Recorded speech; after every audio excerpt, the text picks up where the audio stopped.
The first sound I can remember clearly wasn't my mother's lullabies or the old church bell at the center of town. It was the siren. It wasn't like the ones you hear on police cruisers or at weather stations. This one was deeper, heavier, almost alive, dragging through the streets with a low-pitched groan that felt less like sound and more like pressure in your bones. At 3 years old, hearing it for the first time, I thought the sky itself was breaking apart. That was the night my father scooped me up, shoved a blanket over my head, and rushed me down into the basement. We weren't alone. Half the families on our block crowded shoulder to shoulder in that concrete room, whispering prayers under their breath while the floorboards trembled above us. No one looked surprised. No one panicked. Everyone just obeyed. Adults watched the clock, waiting for that second bell. Children were hushed, warned never to peek through the cracks, never to go back upstairs until the all-clear sounded. It became ritual, drilled into us from birth, as natural as brushing your teeth or locking a door. As I grew older, the sirens became part of life. They'd wail once every few weeks, sometimes twice in one night. Each time, the town would vanish. Doors locked, windows shuttered, families vanishing underground like mice hiding from hawks. And each time, silence returned only after that dreadful second toll. If you followed the rules, you lived. Disobey, and you became a story whispered to children. Some kids believed they were just drills, relics of some Cold War paranoia. Others swore it was the government, experimenting with signals in the mountains. But the elders never speculated. They spoke only one phrase in rehearsed unison. When the sirens sound, you hide underground. For most of my life, I didn't question it. But the thing about rules is they don't hold forever. Eventually, someone decides to break them. And if I had known what was waiting beneath the surface of our town, why those sirens really cried, maybe I would have stayed underground like I was told. I grew up in a small town pressed between hills and woods that don't appear on most maps. Outsiders don't settle here. Tourists don't wander through. Anyone who drives in by mistake rarely lingers, because by dusk, they notice it. The faint outlines of siren towers, bolted along rooftops, perched like vultures at every street corner. We never thought of them as odd. They were just part of life. The rules that came with them weren't written on a sign or handed out in brochures. They were taught in school, right alongside multiplication tables.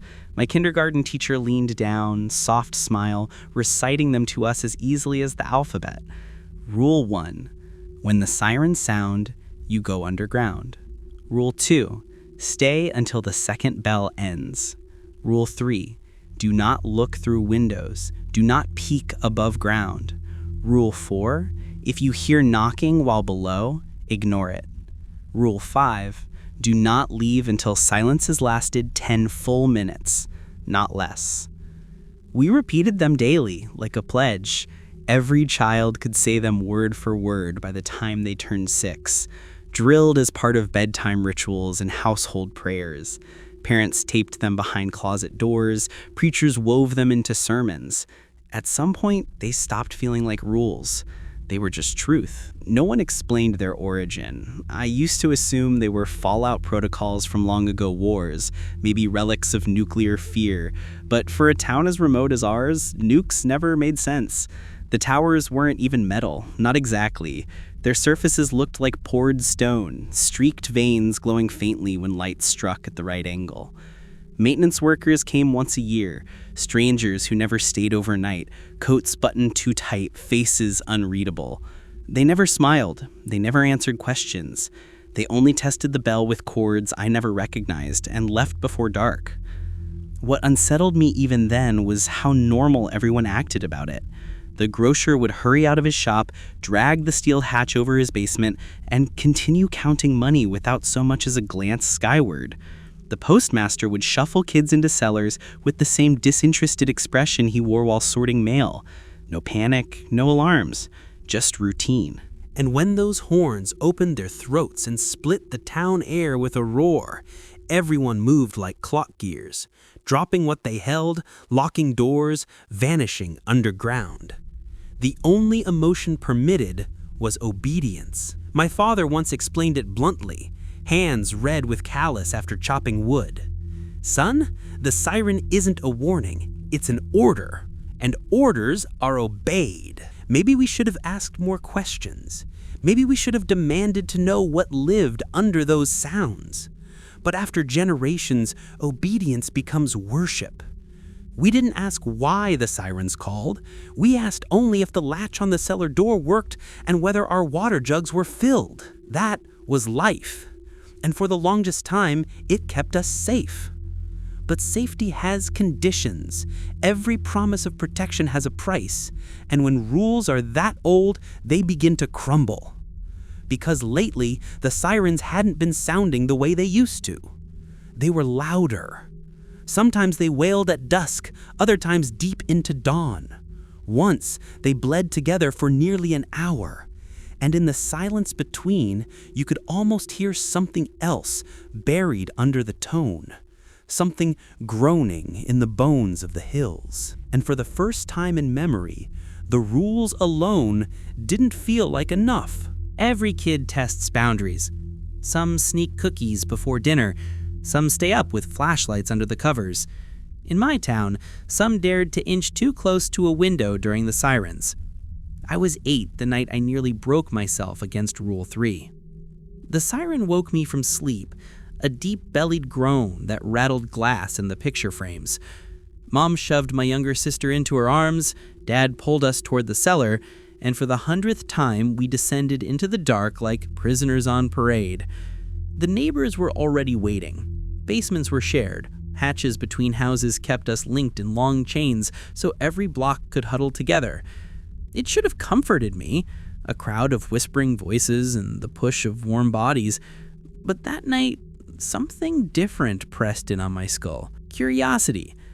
The sirens always started the same way. One long cry that felt endless, then periodic wails that came like breath.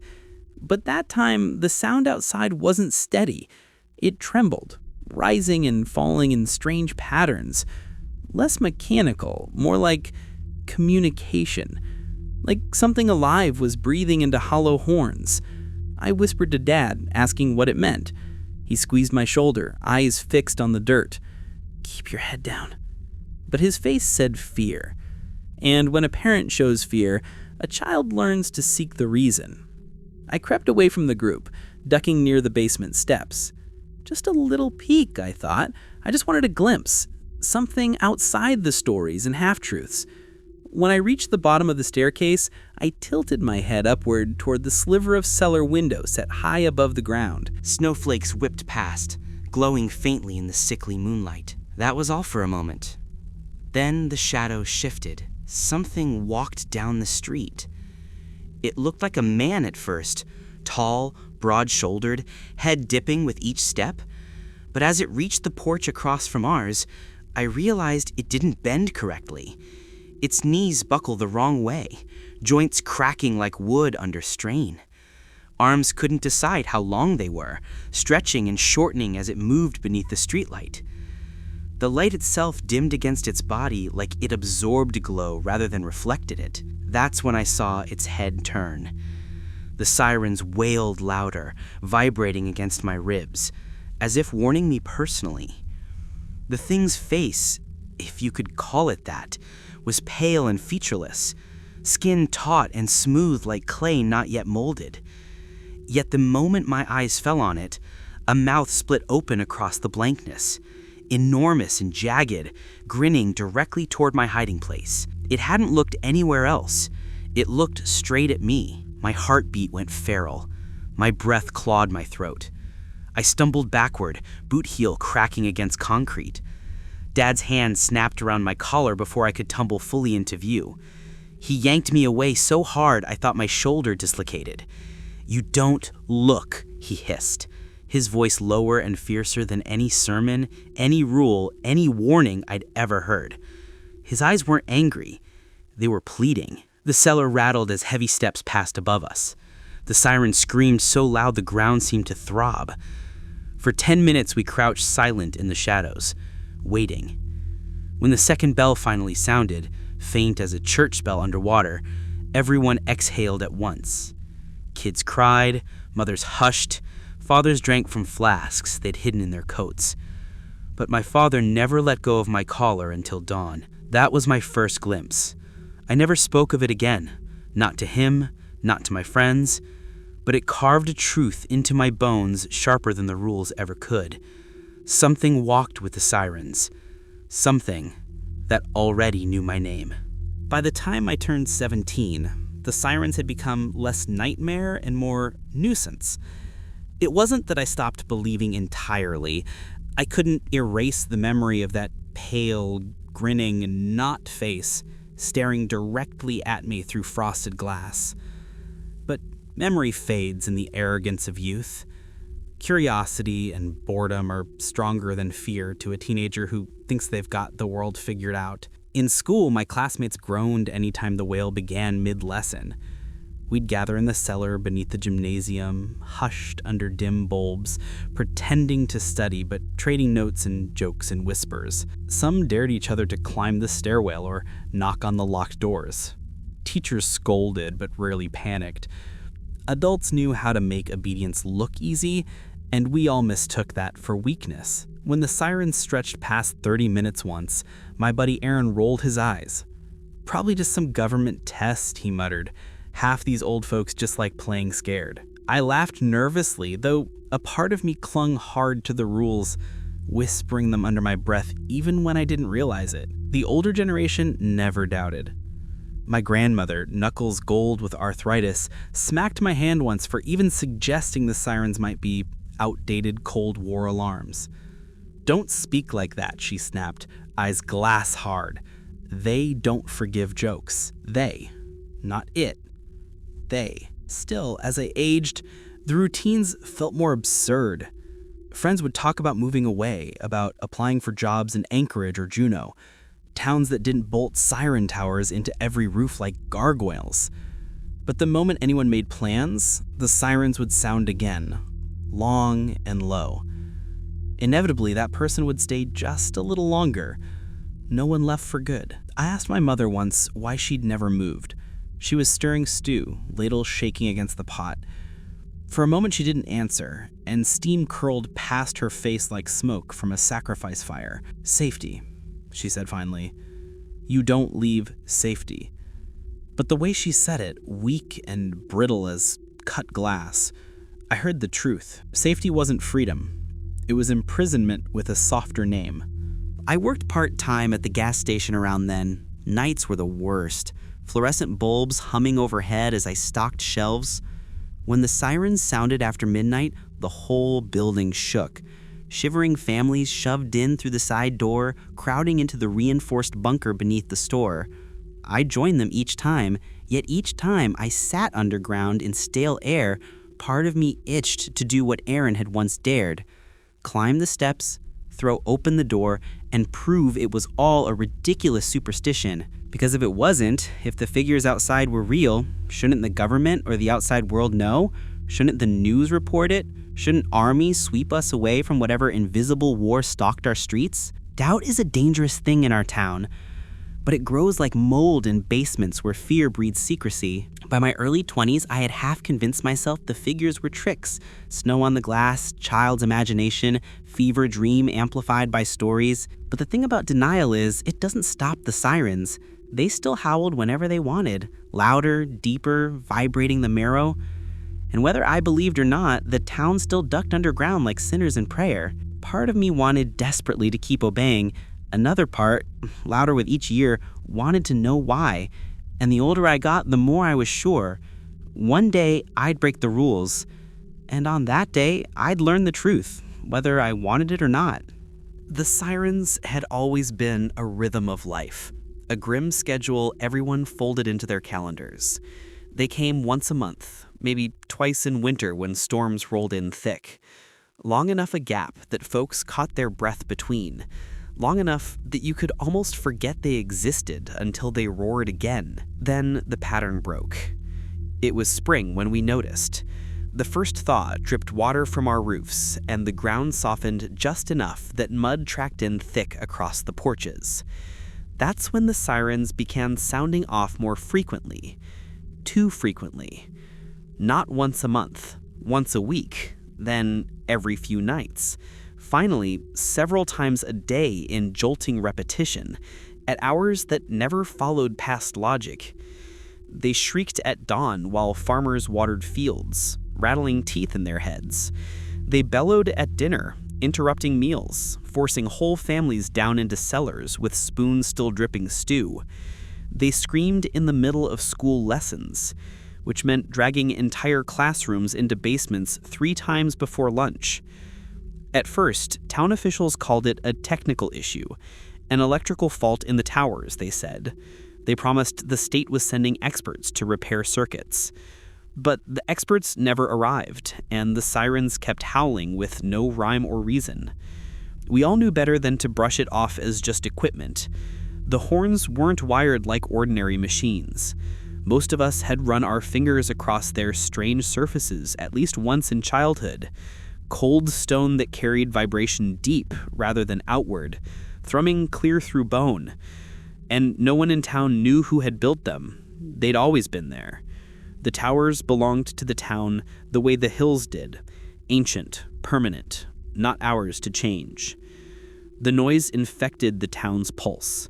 Shopkeepers stopped opening at regular hours, too afraid to stay above ground past the first wail. Neighbors began sleeping in basements, gas lamps burning into day. Families carried pocket watches, timing exactly when silence fell, praying it lasted long enough they didn't suffocate waiting. But it wasn't just the frequency, it was the length. The sirens stretched beyond their usual time. Instead of 30 minutes or an hour, they thundered for hours. Once they held a single note across an entire night. The air felt heavy, crushed by unseen pressure, windows bulging inward until glass cracked. And then there were the gaps, breaking points where silence fell too soon, sharp and sudden. No second bell, no calm afterward, just stilled air. And in those silences, if you dared breathe too deep, you heard things slithering through streets. Boots scraped in patterns that weren't human. Door hinges squealed when no breeze moved. Fathers pressed palms against their hatches, feeling vibrations, something large passing above, dragging claws oozing deep across wood grain. Mothers clamped hands over children's mouths to keep them quiet when footsteps lingered near. It was no longer routine. It was selection. I realized it first when the Henderson family disappeared. They had a steel hatch reinforced with locks. Everyone had seen them seal it the last time the horn sounded. Yet the next day, smoke puffed faint from their chimney. Stew still warm. No Hendersons inside. Not a footprint, not a note, not a scream. And yet no one dared speak their names aloud. To question the sirens was to invite attention, and attention was the last thing any of us wanted. Something was changing out there. The pattern had cracked, and when the rules themselves start shifting, only one thing can be true. The deal was breaking down. It was late summer when the outsider arrived, right about the same time the sirens lost all sense of routine.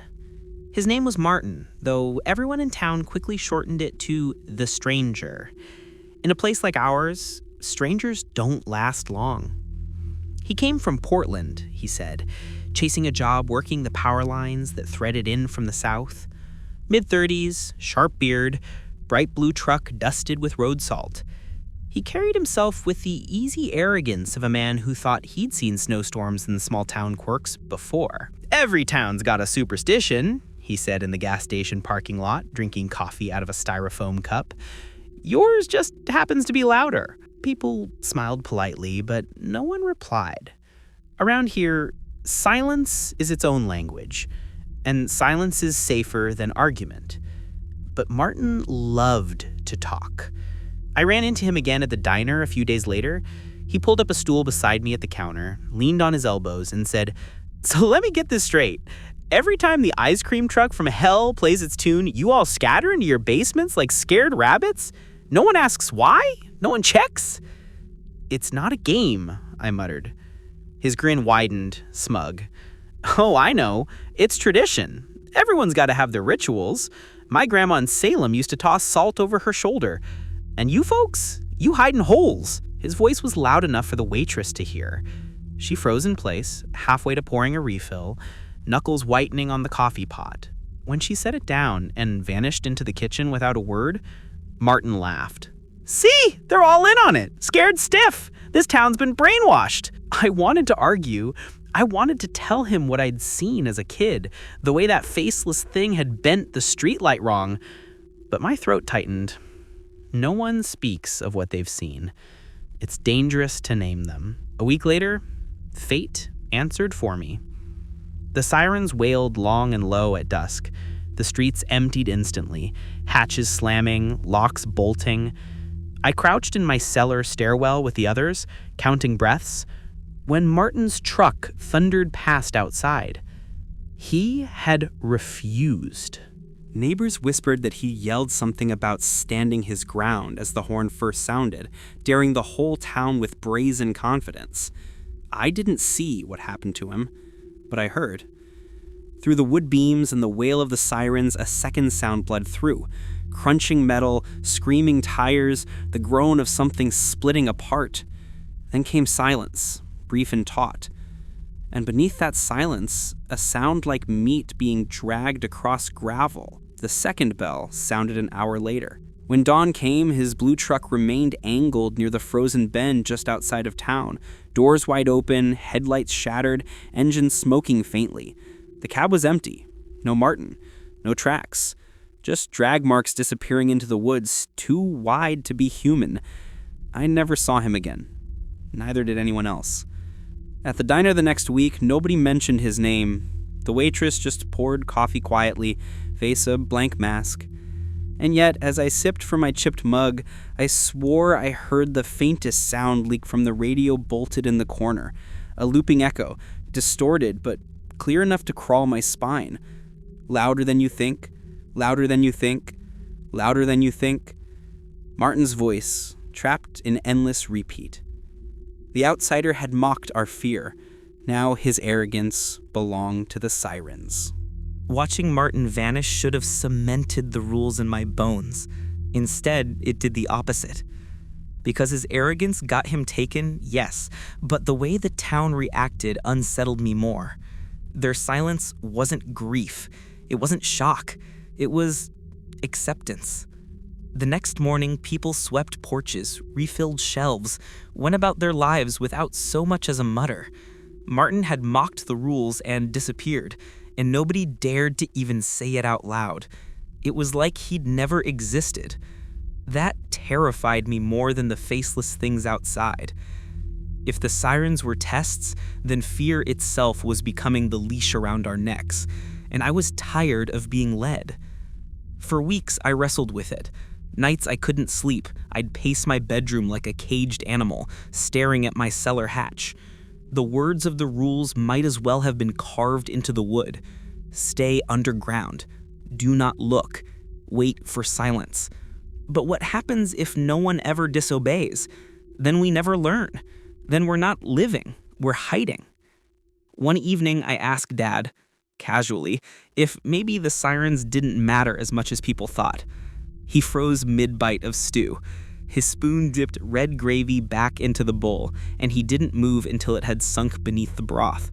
Then, very softly, he asked, "Do you want to end this family's line?" I didn't press the subject after that, but inside I burned hotter. The turning point came in early autumn when the sirens wailed in the middle of Sunday service. The whole congregation, elders, infants, preachers wrapped in heavy coats, moved together into the bunker beneath the church. I followed, like always, and yet when I crouched against the damp earthen wall, back pressed close to my sisters, I could hear the sound outside, closer now, different. The siren was less warning now than conversation. The tone curled like syllables, bending strangely. It wanted to be understood. That was when I realized I needed to know. The decision shocked me with its clarity. The next time those sirens wailed, I was not going underground. I prepared carefully, though quietly. piling blankets under my bed in case someone peeked into my room, collecting a flashlight, an old field recorder I'd stuffed away since high school. If I was going to defy centuries of tradition, I would have proof. I would have reason. Each day, I waited. The dread doubled. When would they sound again? Would tonight be the night? The anticipation ate worse than the fear of the figures. And then, one cold November dusk, they came. The horns bellowed, rattling plates in cupboards, vibrating through marrow until the air itself felt liquid. Mothers screamed children's names, fathers locked hatches, doors shut, bolts clanged, and I stayed upstairs. The noise rolled through my ribs as I sat frozen in my dark bedroom, blinds drawn back, flashlight in one hand, and recorder blinking red in the other. It was reckless, it was foolish, but more than anything else, it was necessary. I had lived my whole life underground like prey. That night, for the first time, I would stand above the earth and see what shared it with us. And one way or another, the sirens would teach me why. The first note hit like a hammer. When you hear the sirens underground, the tones come muffled, like a storm echoing across the hills. Above ground, it's something else entirely. It isn't just noise in your ears, it's in your chest, in your teeth, skating across nerves like static electricity. Every piece of glass in my house shivered in rhythm, cupboards rattling as the horns bellow deep, metallic groans that seemed to come not from the siren towers, but through them. The pitch climbed and fell in strange patterns, not the clean cycling alarms of tornado drills or weather warnings. No, these bent strangely between notes, sliding upward at angles impossible for machines, dipping suddenly into subsonic growls that boiled my gut. Each wail was a sentence, each pause a breath. I realized then, with cold sweat dripping down my spine, that we'd all mistaken them for warning horns. They weren't warnings, they were language. I clutched the recorder in my lap, its red light blinking steadily. The microphone strained as the audio levels maxed out, but I didn't switch it off. Proof. I needed proof of what this was. The sirens groaned again, long and low, drawing out across the frozen night until the windows hazed over with frost, despite no temperature drop. It wasn't just sound traveling air, it was command traveling matter itself, carving grooves into space. Then the ground answered, not with echo, not with vibration from the horns, but with a second sound below. Something deep inside the earth groaned in return, mirroring the cycle. Call and response. My knees went weak. The sirens out here weren't protection, they were conversation starters, and the whole world above us was their stage. Outside, the streets turned pale as haze climbed out of the soil, bending light into colors I didn't recognize. The familiar town square bent wrong in my vision, edges wobbling like heat haze from asphalt. But it was icy night. My flashlight flickered, not from battery, but as if the siren's voice throttled the flow of power itself. I padded to the window against my every instinct, palms clammy, and pulled the curtain open. The street was empty, but empty didn't mean safe.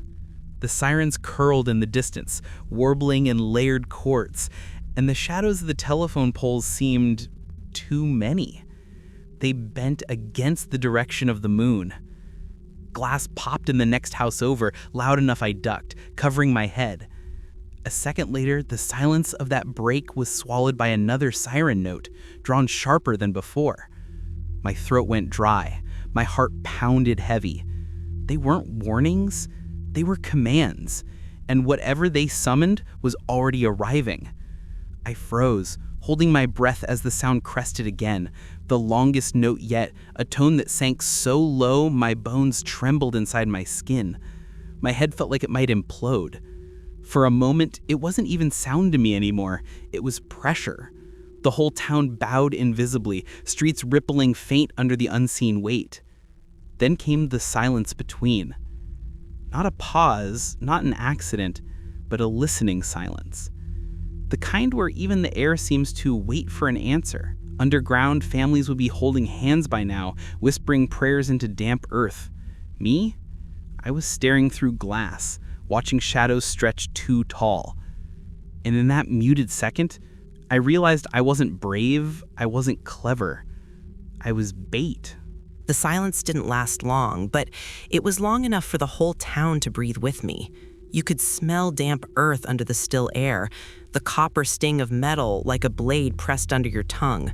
Even the dogs, dozens of them scattered in backyards, had stopped barking. Not a whimper, not a whine, just dead hush. Then the shadows moved. At first it was subtle, like moonlight bending around invisible ridges.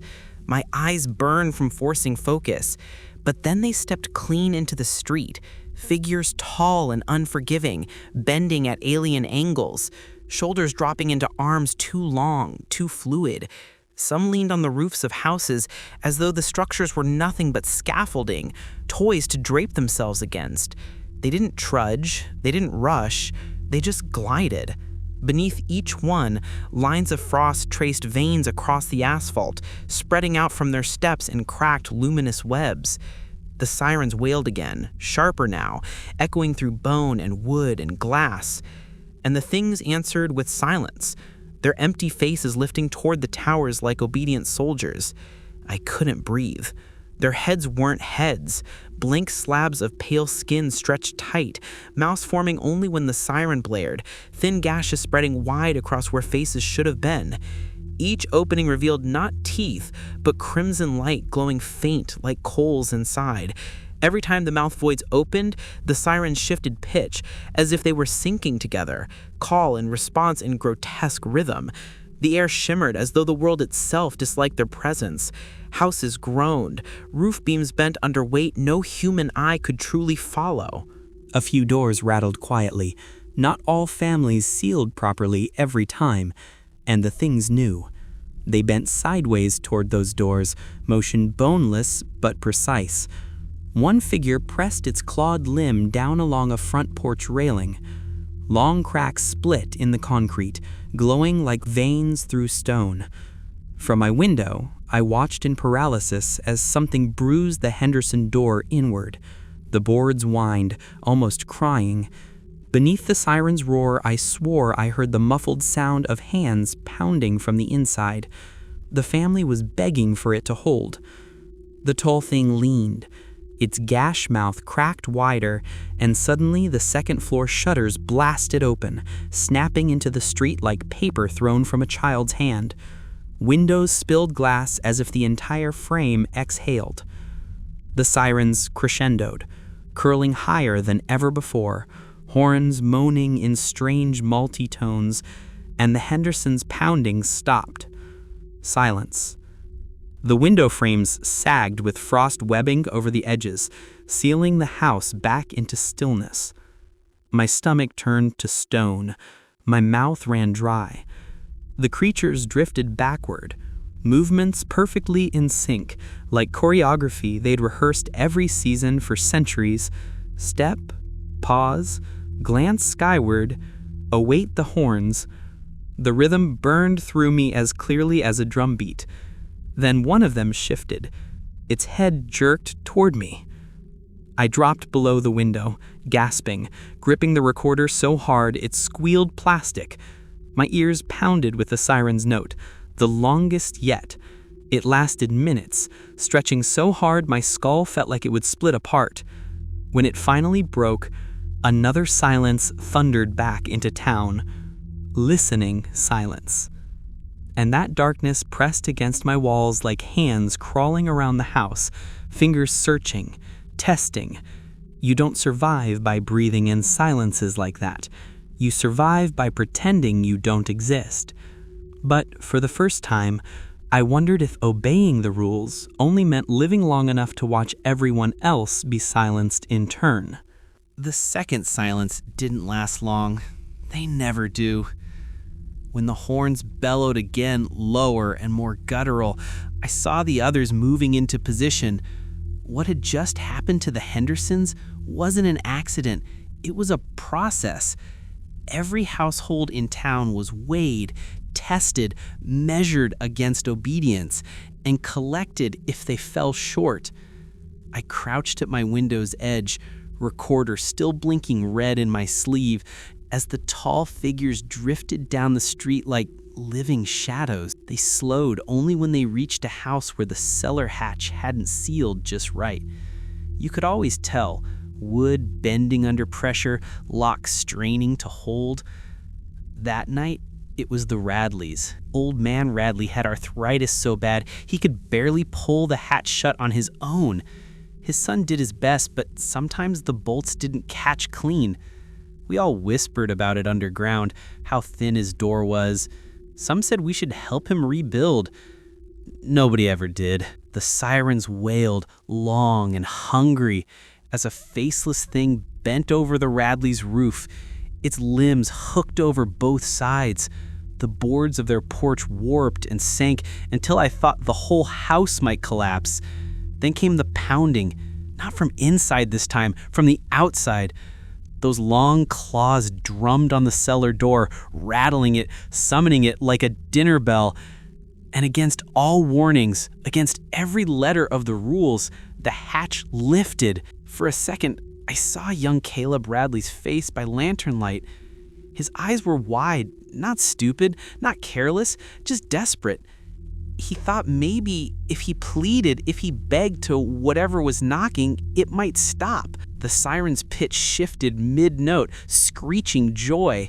The cellar door was torn up and gone. Caleb screamed and then stretched, arms pulled wrong as something dragged him into the night.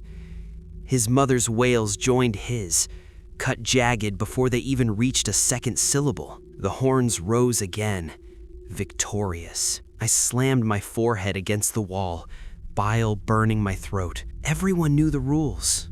Everyone. But desperation makes rebels out of cowards. The Radleys were gone by morning.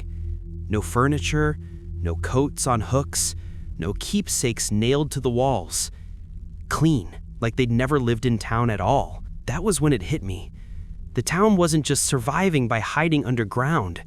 It was sacrificing. The rules weren't a shield for everyone. They were a sieve.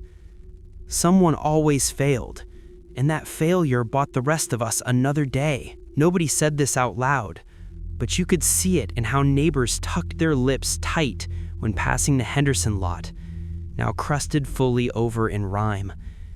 How they avoided looking at the Radleys' empty porch, locks broken upward, wood carved with gouges deep as gaping wounds. The sirens weren't alarms. They were schedules, feeding schedules. And everyone in town had chosen to comply with the idea that as long as someone else's house was taken, maybe theirs would stay whole another night. Downstairs, underground, in stale air, all those families told their children with stern voices that the rules protected us. But the truth clung around every corner of our town. A truth so simple, the horns practically sang it. The rules didn't keep us safe. The rules kept us predictable. After the Radleys disappeared, the town carried on like always. No vigils, no sermons, no gossip. Just silence and careful eyes. But silence leaves room for rot, and the questions clawed at me harder than the sirens ever had. I couldn't sleep, so I searched. It began with the library, one dimly lit room where books smelled older than the shelves. The head librarian, Ms. Green, watched me with her brittle hands folded like wings. She didn't ask what I was looking for, didn't stop me when I carried a stack of brittle clippings into a corner. The newspapers went back a century. Then I found records stranger than news. Typed reports on yellowed paper, handwritten journals smudged with dust. At first it just looked like odd history. Storms recorded as unnatural, sudden disappearances, whole families vanishing. The sirens always sounded nights before. Then I found what I hoped I wouldn't. An original council record book. Hand-stitched leather, faded to brown so fragile it crumbled like pastry when I turned its pages. Inside wasn't law, but confession. The entries began in the late 1800s. The town had struggled through winters. Freight was delayed. Crops frozen, families starved. Locals dug bunkers beneath homes to survive cold snaps. Then came the noises from the hills. Screams without throats. Shadows miles long that folded into streets. Teams of hunters tried to track them, but no hunt returned. So the council sought survival another way. They built the towers together with outsiders from the North Coast, the entry said. Craftsmen who understood stone that isn't stone. They carved horns with runes our town had no language for and raised them at corners like skeletal wardens. Each tower, once complete, groaned alive at dusk. Not men blowing horns, not wind whistling pipework. The towers themselves sang. At first it worked. The creatures didn't enter homes when the horns sounded. The town learned to descend underground while the towers bellowed above. The children grew into parents teaching obedience as ritual, and the pattern stabilized for decades, maybe longer. But a single line, blurred on the page, burned into my mind, inked by a hand that shook. We are not warning them with sirens. We are answering orders. The towers weren't alarms. They weren't defenses. They were agreements, delivering commands from whatever lived beneath the hills. Go down, stay hidden, wait until they have fed. I swallowed bile as I read on. Whole families listed. Failures, the scribe recorded bluntly. Not mourned, not remembered, simply erased and repurposed into legend. Sacrifice dressed as safety. When I slammed the book shut, Miss Green was still there, brittle hands folded. She met my eyes. Her face was a mask, but her voice when it came was sharp as bone. You shouldn't have read that. I asked her how much of it was true. Her silence told me more than words ever could. Finally, she whispered, "The towers don't belong to us. We keep them tended. That's all." I left the library with my chest full of ice. When the sirens wailed again that night, echoing across frozen porches, I heard only one thing in their metallic bellies: ownership. The town was property. We weren't obeying out of superstition. We were obeying masters. After what I found in the council record book, I stopped trusting silence. Every glance from a neighbor carried weight. Every casual nod from an elder seemed sharpened with knowledge they refused to share. The hardest part wasn't the horrors outside during the sirens. It was realizing who had chosen to live alongside them. One night, after the horns had dragged us all underground, I cornered Councilman Harris while the rest huddled in prayer. He'd been part of the town's leadership since I was a boy. Silver hair, calm voice, the kind people lean toward when frightened. "How long?" I whispered. His jaw tightened. He didn't ask what. He didn't need to. "Since before my grandfather's time," he answered flatly. Why hide it? Why let us think it's protection? My throat burned. His eyes met mine, cold gray like granite under frost. Because fear is simpler than truth. You tell a man he'll be safe if he follows rules, he obeys. You tell him he's livestock being measured each month for culling, he bolts. Obedience keeps us alive. Not all of us, I hissed. The Hendersons, the Radleys, Martin. His face didn't so much as twitch. Sacrifice keeps a covenant strong. I reeled back like he'd struck me, but his voice pressed on, calm as a parent explaining chores. The sirens don't ward them away. They summon us below while the bargains are carried out above. And when households falter, when pride or foolishness wins, that's the offering. That's the cost. You accept that? Would you prefer the entire town be erased in one night? Silence swelled between us, but it wasn't silence. Above, I felt the faint thrum of one of the faceless sliding down the street. Even beneath earth, the air carried its presence like mold. They promised survival, Harris said softly. We gave obedience. And every decade, when leaders step forward, we're reminded of the alternative. I have seen a town eaten whole in silence, every house empty by dawn because they chose rebellion instead of submission. The towers don't lie. They only command. And we, boy, we comply. I wanted to scream at him, call him coward, call him traitor. But deep in my gut, bile thick, I realized something worse. He wasn't wrong. The council weren't villains twisting mustaches behind locked doors. They were farmers tending cattle. Their own people were the herd. And so long as the herd followed, most survived. Most was enough for them. It explained everything. The absence of grief, the hush about disappearances, the quick eyes turned away from broken porches. They weren't tragedies. They were tribute. Tradition turned into management. When the second bell tolled that night, I was shaking so badly my sister thought I'd caught fever. I kept my mouth shut. But inside me, something cold and sharp had replaced fear. The council had chosen the rules.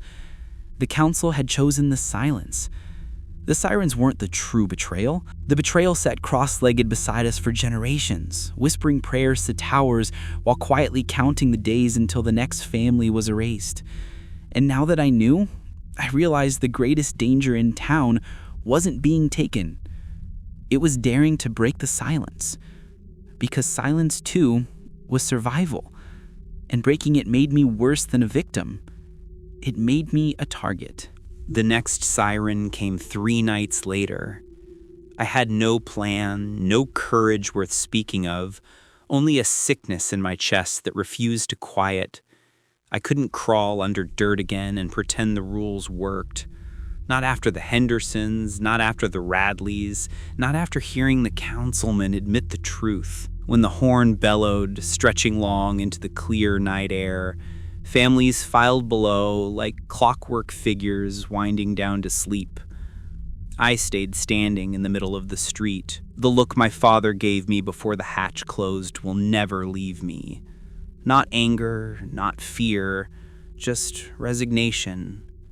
Like he'd known this day was coming, like I had already been measured for offering. The horn bellowed again, so loud stones cracked along the road. Frost swept outward in veins of white, spiderweb lightning crawling over the asphalt.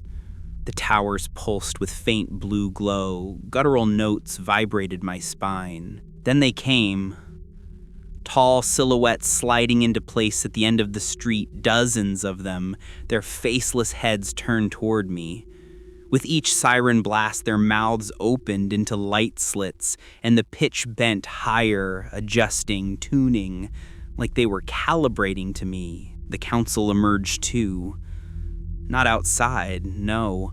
They appeared in the doorway windows, pale faces lit by lantern glow down beneath. They watched with flat endurance, their eyes pleading silently for me to obey, to duck under, to keep the covenant unbroken, but I didn't move. The lead figure stepped closer, and its body seemed to stretch taller with each glide. It stopped in the center of the street and lowered its jagged opening of a mouth. A voice rippled through the horn, through everything at once. Join. I shook my head violently. My pulse thundered in my ears. No, we're not sacrifices. We're not yours. The towers bellowed instantly, stronger, deeper than ever before. Houses trembled around me, doors rattling on hinges, glass cracking into spider webs. From underground it came muffled screams. The townsfolk could hear, but dared not intervene. The creature before me tilted its head, and suddenly its blank face convulsed and shifted. Skin warped until I saw features. My features, reflected impossibly. My own eyes, but hollow, burning faint red from within. My own jaw opening with hunger. The others followed, all down the line, mirrors bending until dozens of distorted versions of me lined the street. They grinned wide in unison. The ground surged like a heartbeat from below. I stumbled backward, instinct finally overriding rebellion. But a heavy claw punched into the asphalt just ahead. Fingers as long as fence posts rippled out of the road itself, spread wide, dragging the street downward into a yawning split. I clutched my recorder, clicked it on, and screamed into it. "We've been lied to! The sirens aren't for us, they're for them! We're the..." The rest drowned under the blast of horns. Everything blurred after that. Shapes pressing closer, the roar of towers shaking marrow, my footsteps frantic, feet swallowed in ice as I bolted. I don't remember how I reached my house, whether I fled or was spared, but I know the last thing I saw when I tore the curtain shut, rows of me, faceless but grinning, all gazing back. I didn't sleep for days after. Maybe I never truly slept again. The council avoided me in daylight, faces pale, lips sealed. My father didn't speak at all. My sister refused to look straight at me, flinching when I entered the room. I had marked myself. Not as a rebel, but as something worse. The moment I refused to go underground, something had shifted. I was no longer a neighbor, no longer family. I was a liability. The next sirens proved it. When the horns howled again, a scream dipped in blood metal, I was ready. Recorder clutched in my fist. I had made my choice. If they were going to take me, if the council was going to offer me silently, then I'd speak first. If I couldn't survive, I'd at least leave proof. I pressed the record button. My voice cracked, hitching against the weight of those terrible sounds. This isn't warning. You've been lied to. The sirens aren't alarms, they're orders. They keep us locked underground while something comes through. We're not hiding for our safety, we're hiding to be counted. The horn bellowed in response, vibrating the walls. My father slammed the hatch closed, locking me out, on purpose. His eyes begged forgiveness as he turned that key, face shining wet with tears. He left me above, and the street filled again. Tall things, faceless until mouths split wide in gory smiles. They glided between houses, bending into attics, pressing claws to porch beams. The sirens dipped lower, and doors I knew my neighbors had reinforced bent like paper. Screams choked, cut, silenced, but this time I wasn't just an observer. They turned toward me. The lead figure cocked its head, shoulders scraping the gutters as it leaned low. Its smooth surface rippled until my face stared back. My lips parted inside its pale skin, and in its voice, my own voice, I heard the truth spoken. Every bell is a meal. The horns blared louder, triumphant.